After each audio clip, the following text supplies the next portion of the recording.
Daniel Pastor Insyaf setelah debat sama Arya Mualaf. Langit sore mulai memerah ketika Daniel, seorang pastor muda yang dihormati, melangkah memasuki aula besar universitas. Ia dikenal sebagai pembicara ulung, seorang pembela iman yang mampu mematahkan argumen lawannya dengan ketajaman logika dan kepercayaan diri. Kali ini, ia diundang untuk berdebat dengan Arya, seorang mualaf yang kisah hijrahnya menjadi perbincangan hangat. Daniel memandang ini sebagai tantangan menarik. Ia telah membaca sekilas tentang Arya, seorang mantan akademisi Kristen yang beralih keyakinan setelah mendalami Islam. Bagi Daniel, ini adalah kesempatan untuk menunjukkan bahwa keputusannya salah. Namun, saat ia melangkah ke aula, Daniel merasakan sesuatu yang berbeda. Ruangan itu penuh sesak oleh mahasiswa, dosen, dan masyarakat umum. Namun, bukan keramaian yang menarik perhatiannya, melainkan sosok Arya yang duduk di depan, tampak tenang dengan senyuman kecil di wajahnya. Ketika keduanya berjabat tangan sebelum acara dimulai, Arya menatap langsung ke mata Daniel dan berkata, "Terima kasih telah menerima undangan ini, Pastor Daniel. Saya berharap diskusi kita membawa manfaat, bukan hanya untuk kita, tetapi untuk semua yang hadir." Daniel mengangguk, sedikit terkejut oleh sikap ramah Arya. Ia mengira akan berhadapan dengan seseorang yang agresif atau defensif, tetapi Arya tampak seperti seseorang yang benar-benar percaya pada apa yang ia yakini. Debat dimulai dengan moderator memperkenalkan kedua tokoh. Daniel membuka sesi pertama dengan pidato penuh semangat, mengutip ayat-ayat Alkitab dan membangun argumen yang solid. Penonton bersorak kagum. Namun, ketika giliran Arya tiba, suasana berubah. Arya berbicara dengan nada tenang, tanpa nada menyerang. Ia mengutip ayat-ayat Al-Quran yang berbicara tentang kasih sayang, keadilan, dan hubungan manusia dengan Tuhan. Ia juga mengutip ayat-ayat dari Injil, menunjukkan persamaan nilai-nilai universal. Penonton terdiam, terpaku oleh ketulusan dan kedalaman penjelasannya. Di akhir sesi pertama, Arya mengajukan pertanyaan sederhana kepada Daniel, "Pastor, apakah menurut Anda Tuhan menginginkan kita mencari kebenaran dengan hati yang tulus, bahkan jika itu berarti mempertanyakan keyakinan kita sendiri?" Pertanyaan itu menghantam Daniel seperti petir di siang bolong.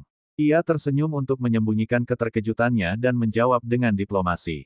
Namun, di dalam hatinya, sesuatu mulai bergerak. Saat acara selesai, Daniel tidak bisa melupakan tatapan mata Arya dan pertanyaannya yang menggema di pikirannya.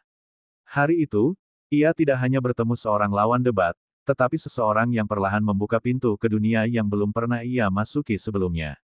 Aula besar universitas dipenuhi oleh penonton yang bersemangat menanti dimulainya debat. Lampu-lampu terang menyinari panggung tempat dua sosok yang kontras duduk berhadapan, Daniel, pastor muda yang dikenal karena kefasihannya, dan Arya, mualaf yang membawa aura tenang dan penuh keyakinan. Moderator membuka acara dengan memperkenalkan tema debat, apakah Tuhan yang esa dapat dikenali melalui jalan yang berbeda? Sebuah tema yang berat, namun menggugah. Daniel memulai dengan pidato pembuka yang kuat. Dengan suara tegas dan penuh percaya diri, ia mengutip ayat-ayat Alkitab, berbicara tentang kasih Tuhan yang hanya bisa dipahami melalui jalan tertentu. Ia menyusun argumennya dengan logika yang tajam, menyebutkan bahwa kebenaran absolut tidak bisa dipecah-pecah. Penonton memberikan tepuk tangan meriah. Daniel tersenyum tipis, merasa telah memulai dengan baik. Ketika giliran Arya tiba, suasana berubah. Dengan nada yang lembut namun jelas, Arya membuka pidatonya dengan sebuah pertanyaan, "Jika Tuhan menciptakan semua manusia, mengapa kita tidak percaya bahwa Tuhan juga memberikan jalan yang berbeda untuk mengenalinya, sesuai dengan kemampuan dan konteks mereka?" Ia melanjutkan dengan mengutip ayat-ayat Al-Quran yang berbicara tentang keberagaman umat manusia dan bagaimana Tuhan menciptakan mereka untuk saling mengenal. Tidak hanya itu, Arya juga mengutip Injil, membangun jembatan antara dua kitab suci.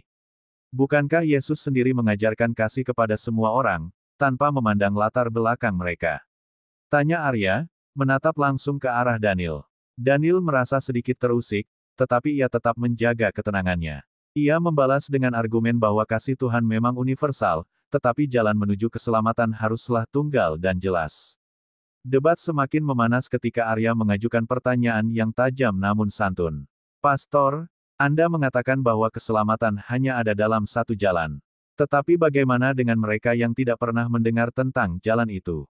Apakah mereka ditakdirkan untuk tidak selamat, meskipun mereka hidup dengan hati yang tulus dan perbuatan baik?" Pertanyaan itu membuat aula hening. Daniel terdiam sejenak, mencoba merangkai jawaban. Ia menjelaskan bahwa Tuhan Maha Adil dan akan menghakimi setiap manusia berdasarkan apa yang mereka ketahui. Namun, di dalam hatinya, ia merasa terguncang oleh kesederhanaan dan kedalaman pertanyaan Arya. Diskusi berlangsung hingga malam. Setiap argumen yang diajukan Daniel selalu dihadapi Arya dengan ketenangan dan logika yang kokoh. Arya tidak berusaha menyerang, tetapi memberikan perspektif baru yang sulit diabaikan. Ketika sesi debat berakhir, penonton memberikan tepuk tangan yang meriah untuk keduanya. Namun, di dalam hati Daniel, ada perasaan yang berbeda. Ia tidak merasa menang seperti biasanya.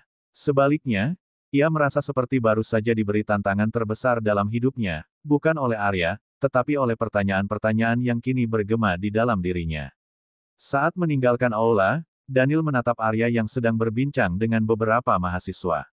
Arya tampak damai, seperti seseorang yang telah menemukan apa yang ia cari. Untuk pertama kalinya, Daniel bertanya pada dirinya sendiri, apakah aku benar-benar yakin telah menemukan kebenaran itu? Malam itu, setelah debat selesai, Daniel duduk di ruang kerjanya yang sunyi. Buku-buku teologi dan Alkitab yang biasa menjadi sumber inspirasinya kini terasa asing. Pertanyaan Arya terus bergema di pikirannya, bagaimana dengan mereka yang tidak pernah mendengar jalan itu? Apakah mereka ditakdirkan untuk tidak selamat? Daniel mencoba mengalihkan pikirannya dengan membaca kembali ayat-ayat Alkitab yang sering ia gunakan untuk memperkuat keyakinannya. Namun, setiap kali ia membaca, ada rasa gelisah yang tidak bisa ia abaikan. Kata-kata Arya tentang keadilan Tuhan dan kasih yang universal seolah mengisi celah dalam argumennya yang selama ini ia anggap kokoh. Pagi harinya, Daniel memutuskan untuk membaca Al-Quran, bukan untuk mencari kebenaran, tetapi untuk menemukan kelemahan yang bisa ia gunakan dalam debat selanjutnya. Ia membuka terjemahan Al-Quran yang ia miliki, membaca dengan hati-hati. Namun, bukannya menemukan kelemahan, ia justru merasa tersentuh oleh ayat-ayat yang ia baca. Salah satu ayat yang menghentikan langkahnya adalah, sesungguhnya orang-orang yang beriman, orang-orang Yahudi, orang-orang Nasrani, dan orang-orang Sabi'in, siapa saja di antara mereka yang beriman kepada Allah dan hari kemudian serta beramal saleh, mereka akan mendapat pahala di sisi Tuhan mereka, tidak ada kekhawatiran terhadap mereka, dan tidak pula mereka bersedih hati. QS. Al-Baqarah, 62. Daniel terdiam lama. Ayat itu terasa begitu luas dan penuh kasih, jauh dari gambaran yang selama ini ia bayangkan tentang Islam.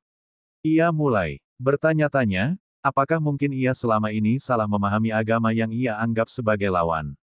Semakin dalam ia membaca, semakin banyak pertanyaan yang muncul di benaknya. Mengapa Al-Quran berbicara tentang Yesus dengan penghormatan yang begitu tinggi? Mengapa ia menemukan nilai-nilai yang sejalan dengan ajaran kasih yang ia yakini? Hari-hari berikutnya, Daniel merasa seperti terjebak dalam konflik batin. Ia mulai mempertanyakan keyakinannya sendiri, sesuatu yang tidak pernah ia bayangkan sebelumnya. Ia merasa takut, bukan hanya karena ia mungkin salah, tetapi karena ia tidak tahu bagaimana menghadapi kenyataan jika ternyata keyakinannya selama ini tidak sepenuhnya benar. Dalam doa malamnya, ia menangis. Tuhan, jika aku telah salah, tunjukkanlah aku jalan yang benar. Aku tidak ingin menjadi buta karena kesombonganku sendiri, bisiknya. Namun, di tengah kegelisahannya, ia juga merasakan dorongan untuk mencari lebih jauh. Ia tahu bahwa jawaban atas pertanyaannya tidak akan datang dengan mudah, tetapi ia merasa bahwa ia tidak bisa berhenti di sini. Daniel akhirnya memutuskan untuk menghubungi Arya. Ia membutuhkan seseorang yang bisa membantunya memahami apa yang sedang ia rasakan. Dengan ragu, ia mengirim pesan singkat. Arya, bisakah kita bertemu lagi? Bukan untuk debat, tetapi untuk berdiskusi. Aku punya banyak pertanyaan. Pesan itu terasa seperti pengakuan kekalahan bagi Daniel, tetapi ia tahu bahwa ini adalah langkah pertama menuju sesuatu yang lebih besar. Untuk pertama kalinya, ia merasa bahwa kebenaran bukanlah sesuatu yang harus dimenangkan, tetapi sesuatu yang harus dicari dengan hati yang tulus. Matahari sore perlahan tenggelam di balik pepohonan ketika Daniel tiba di taman yang telah disepakati. Taman itu sepi, hanya terdengar suara gemericik air dari kolam kecil di tengahnya. Arya sudah menunggu di bangku kayu di bawah pohon rindang, tersenyum hangat saat melihat Daniel datang. Terima kasih telah datang, "Pastor," sapa Arya dengan nada ramah. Daniel mengangguk, lalu duduk di sampingnya. Ia tidak tahu harus mulai dari mana. Perasaannya bercampur aduk antara ragu, gelisah, dan rasa ingin tahu yang mendalam. "Arya," Daniel memulai dengan suara pelan, "aku tidak di sini untuk berdebat. Aku hanya ingin memahami. Apa yang membuatmu meninggalkan keyakinan lamamu? Apa yang kau temukan dalam Islam yang tidak bisa kau temukan sebelumnya?" Arya tersenyum, seolah telah menduga pertanyaan itu akan muncul. Ia menatap jauh ke depan, ke arah kolam yang tenang. "Perjalananku panjang, Daniel. Aku tidak pernah berniat meninggalkan keyakinanku dulu. Aku adalah seorang akademisi yang mendalami teologi Kristen. Tapi semakin aku mempelajari, semakin banyak pertanyaan yang tidak bisa kujawab. Aku mulai mencari, bukan untuk menggantikan keyakinanku, tetapi untuk melengkapi pemahamanku." Daniel mendengarkan dengan seksama. Arya melanjutkan, "Islam memberiku jawaban yang sederhana namun dalam. Aku menemukan konsep Tuhan yang Maha Esa, yang tidak membutuhkan perantara untuk dihubungi. Aku menemukan kedamaian dalam salat, sebuah momen di mana aku benar-benar merasa berbicara langsung dengan Tuhan. Dan yang paling penting, aku menemukan jawaban atas pertanyaan yang selalu menghantuiku, bagaimana Tuhan bisa begitu dekat, namun tetap begitu agung." Daniel terdiam, mencoba mencerna kata-kata Arya. "Tapi bagaimana dengan Yesus?" tanyanya. "Bukankah dia adalah jalan keselamatan?" Arya menoleh padanya, senyumnya tak luntur. "Aku tidak pernah meninggalkan Yesus, Daniel. Dalam Islam, Yesus dihormati sebagai salah satu nabi terbesar. Dia adalah seorang utusan Tuhan yang membawa pesan cinta dan kebenaran. Tapi aku menemukan bahwa pesan itu tidak berhenti pada Yesus. Islam mengajarkan bahwa para nabi, dari Adam hingga Muhammad, membawa pesan yang sama, menyembah Tuhan yang esa dan hidup dalam kebaikan." Daniel merasa hatinya bergetar. Kata-kata Arya tidak terasa seperti serangan, melainkan undangan untuk melihat sesuatu dari sudut pandang yang berbeda. "Aku takut, Arya," Daniel akhirnya mengakui. "Aku takut kehilangan identitasku. Aku takut jika aku mulai mempertanyakan keyakinanku, aku akan kehilangan segalanya." Arya menepuk pundak Daniel dengan lembut. "Mencari kebenaran tidak pernah mudah, Daniel. Aku juga mengalami ketakutan yang sama. Tapi aku belajar bahwa Tuhan tidak akan meninggalkan mereka yang mencarinya dengan hati yang tulus. Kau tidak perlu terburu-buru. Berjalanlah perlahan, dan izinkan dirimu bertanya." Malam itu, mereka berbicara lama. Arya tidak memberikan jawaban atas semua pertanyaan Daniel, tetapi ia memberikan sesuatu yang lebih berharga, keberanian untuk terus mencari. Saat Daniel pulang, ia merasa ada beban yang terangkat dari hatinya. Untuk pertama kalinya, ia tidak merasa bahwa keraguannya adalah dosa, melainkan sebuah pintu menuju pemahaman yang lebih dalam. Ia tahu perjalanannya masih panjang, tetapi ia merasa tidak lagi berjalan sendirian. Malam itu, Daniel duduk di ruang kerjanya, dikelilingi oleh tumpukan buku-buku teologi, Alkitab, dan Al-Quran yang terbuka di berbagai halaman. Biasanya, ruangan ini adalah tempat di mana ia merasa paling tenang, tetapi malam ini, pikirannya kacau. Ia merasa seperti terjebak di antara dua dunia yang saling bertentangan. Pertemuan dengan Arya beberapa hari yang lalu telah mengguncang fondasi keyakinannya. Kata-kata Arya tentang Tuhan yang Maha Esa dan kedekatan manusia dengannya terus terngiang di telinganya. Daniel merasa seperti ada dua suara dalam dirinya yang saling bertarung, satu yang ingin bertahan pada keyakinan lamanya, dan satu lagi yang mendorongnya untuk membuka hati kepada sesuatu yang baru. Ia mencoba berdoa, seperti yang selalu ia lakukan ketika hatinya gelisah. "Tuhan, tolong tunjukkan aku jalan-Mu. Jangan biarkan aku tersesat," bisiknya, dengan air mata mengalir di pipinya. Namun, untuk pertama kalinya dalam hidupnya, doa itu terasa hampa. Hari-hari berikutnya, Daniel semakin tenggelam dalam pencarian. Ia membaca lebih banyak tentang Islam, mencoba memahami apa yang membuat Arya begitu yakin. Ia mulai menemukan keindahan dalam ayat-ayat Al-Quran yang berbicara tentang kasih sayang Tuhan, keadilannya, dan hubungan langsung manusia dengannya. Namun, semakin ia membaca, semakin besar pula rasa bersalah yang menghantuinya. Bagaimana jika ia benar-benar salah? Bagaimana jika ia mengecewakan komunitasnya, orang-orang yang selama ini mempercayainya sebagai seorang pemimpin rohani? Daniel mulai menarik diri dari lingkungan sekitarnya. Rekan-rekannya di gereja mulai menyadari perubahan dalam dirinya. Ia menjadi lebih pendiam, lebih sering menghabiskan waktu sendiri. Beberapa di antara mereka mencoba bertanya, tetapi Daniel hanya menjawab dengan senyuman yang dipaksakan. Puncaknya terjadi ketika ia berdiri di mimbar untuk menyampaikan khotbah mingguannya. Kata-kata yang biasanya mengalir dengan mudah kini terasa berat. Ia merasa seperti seorang pembohong, berbicara tentang sesuatu yang tidak lagi ia yakini sepenuhnya. Setelah khotbah selesai, ia bergegas keluar dari gereja tanpa berbicara dengan siapapun. Malam itu, ia bermimpi. Dalam mimpinya, ia berjalan sendirian di tengah padang pasir yang luas. Di kejauhan, ia melihat cahaya terang yang memancar, tetapi setiap kali ia mencoba mendekatinya, cahaya itu tampak semakin jauh.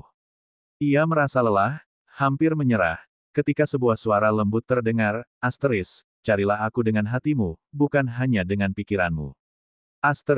Daniel terbangun dengan napas terengah-engah. Ia merasa bahwa, mimpi itu adalah jawaban atas doanya, tetapi ia masih tidak tahu apa yang harus ia lakukan. Di tengah krisis ini, Daniel menyadari satu hal, ia tidak bisa lagi berpura-pura. Ia harus menemukan jawaban, apapun risikonya. Dengan hati yang berat, ia memutuskan untuk berbicara dengan Arya sekali lagi. Ia tahu bahwa pertemuan itu mungkin akan mengubah segalanya, tetapi ia juga tahu bahwa ia tidak bisa terus hidup dalam keraguan. Dengan tangan gemetar, ia mengetik pesan singkat kepada Arya. Aku butuh bantuanmu. Bisakah kita bertemu lagi? Pesan itu terasa seperti pengakuan kelemahan, tetapi bagi Daniel, itu adalah langkah pertama menuju kebenaran yang selama ini ia cari. Daniel duduk di ruang kerjanya dengan tangan gemetar. Ia baru saja menerima surat dari gereja yang berisi peringatan keras. Rumor tentang keraguannya telah menyebar, dan komunitasnya mulai meragukan loyalitasnya. Beberapa rekan dekatnya yang ia anggap sebagai sahabat kini menjauh, bahkan menghindari kontak dengannya. Surat itu berbunyi, Pastor Daniel, kami telah menerima laporan bahwa Anda sedang mempertimbangkan pandangan yang tidak sesuai dengan doktrin gereja. Jika ini benar, kami meminta Anda untuk segera menghentikan pencarian tersebut dan kembali kepada pelayanan yang telah dipercayakan kepada Anda. Kegagalan untuk mematuhi ini dapat mengakibatkan konsekuensi serius. Daniel merasa dunia runtuh di sekitarnya. Ia telah mengabdikan seluruh hidupnya untuk gereja, dan kini ia dianggap sebagai ancaman. Namun, di dalam hatinya, ia tahu bahwa ia tidak bisa mengabaikan kebenaran yang sedang ia cari, meskipun itu berarti kehilangan segalanya. Hari berikutnya, Daniel menghadiri pertemuan dengan Dewan Gereja. Di sana, ia diinterogasi tentang perubahan sikapnya dan rumor yang beredar. Dengan suara gemetar, ia mencoba menjelaskan bahwa ia hanya ingin mencari pemahaman yang lebih dalam tentang Tuhan.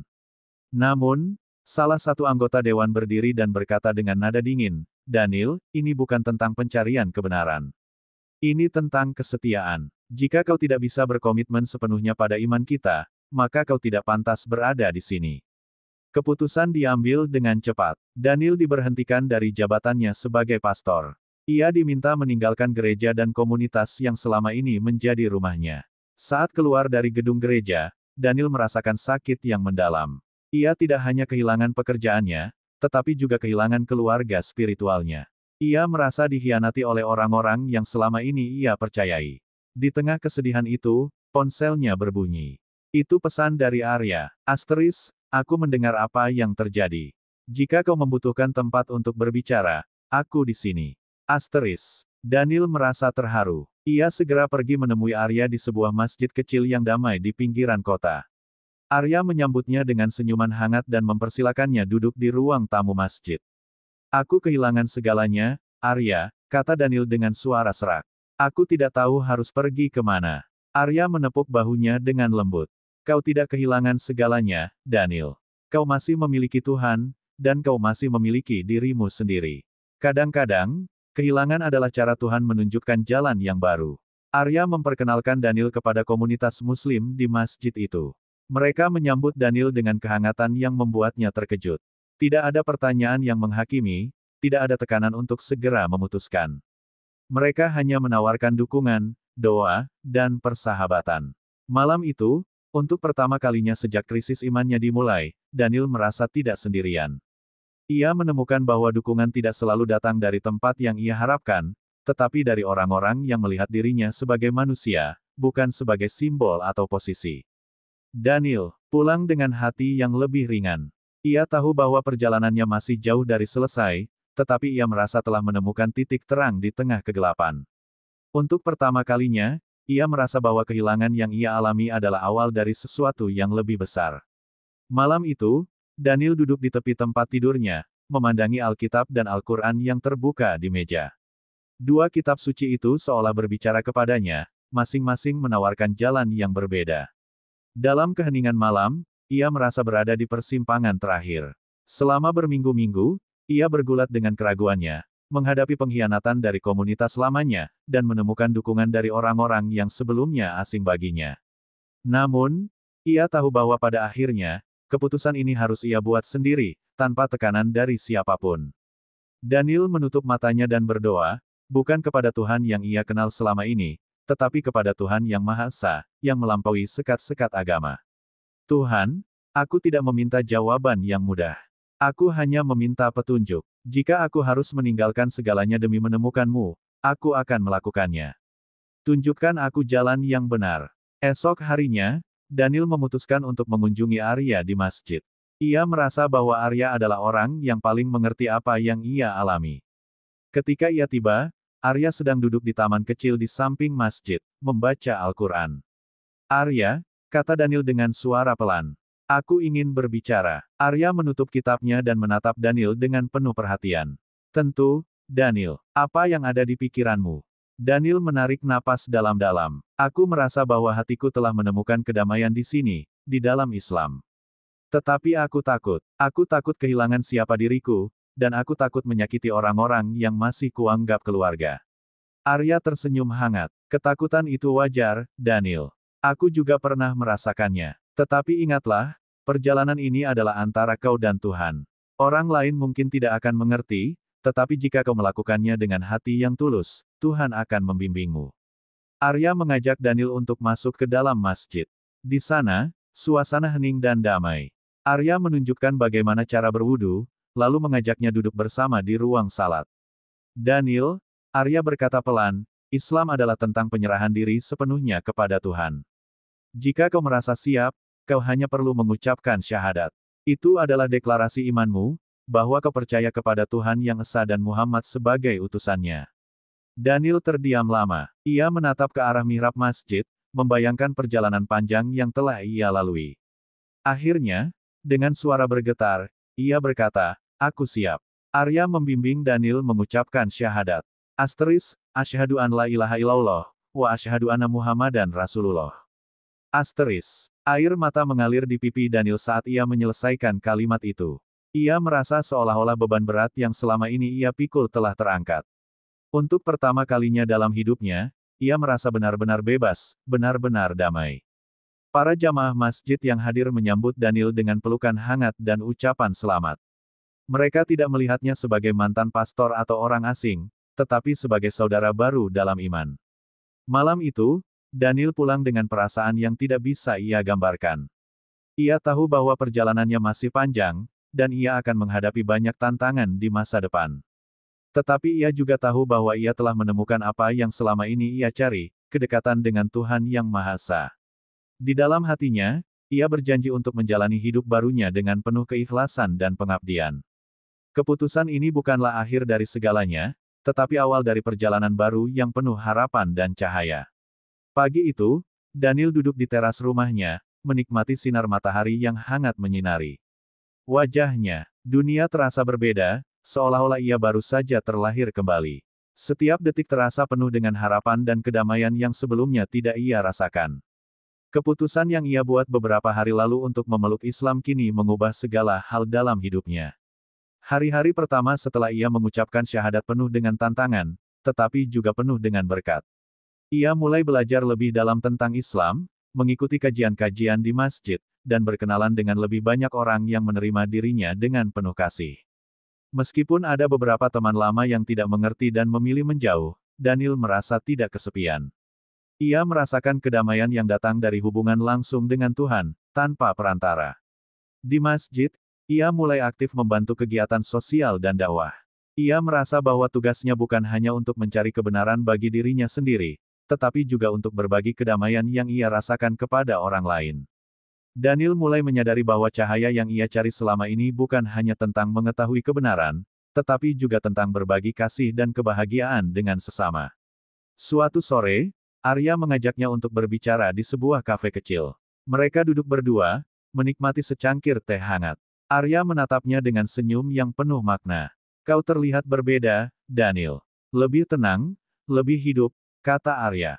Daniel tersenyum, matanya berbinar. Aku merasa seperti baru saja menemukan cahaya dalam hidupku.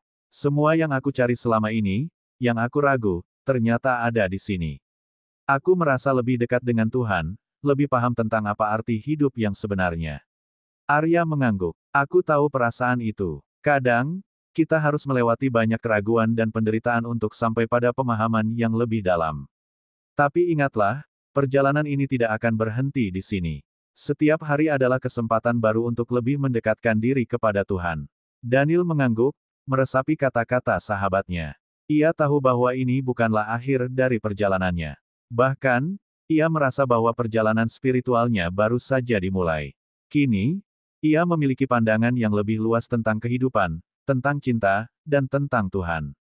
Ia tidak lagi terikat pada label atau sekat-sekat agama, tetapi pada esensi dari kebenaran itu sendiri.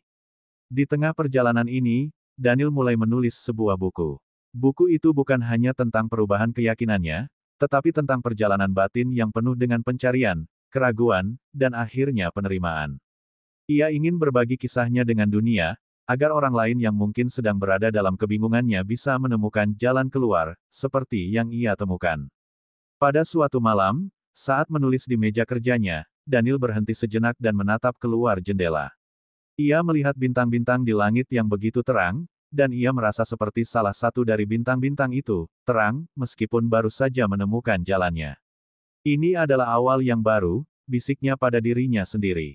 Cahaya baru yang akan menuntunku sepanjang hidup. Dengan keyakinan baru dan hati yang penuh dengan rasa syukur, Daniel melangkah maju. Ia tahu bahwa perjalanan ini tidak akan mudah, tetapi ia juga tahu bahwa Tuhan akan selalu bersamanya, membimbingnya menuju jalan yang benar. Kini, ia tidak lagi merasa terperangkap dalam keraguan. Ia merasa bebas, dan lebih dari itu, ia merasa hidup.